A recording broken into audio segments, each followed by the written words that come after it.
গ্রামে খুশি হৃদয়ের ছাপ, সুখের রেসিপি সহজ পথ, জীবন সুন্দর পান্তা ভাত।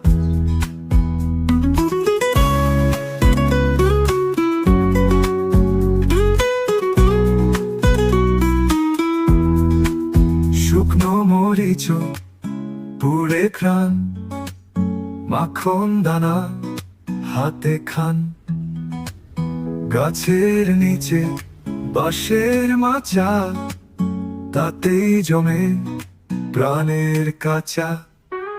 পান্তা ভাত ও পান্তা ভাত, গ্রামে খুশি হৃদয়ের ছাপ, সুখের রেসিপি সহজ পথ, জীবন সুন্দর পান্তা ভাত।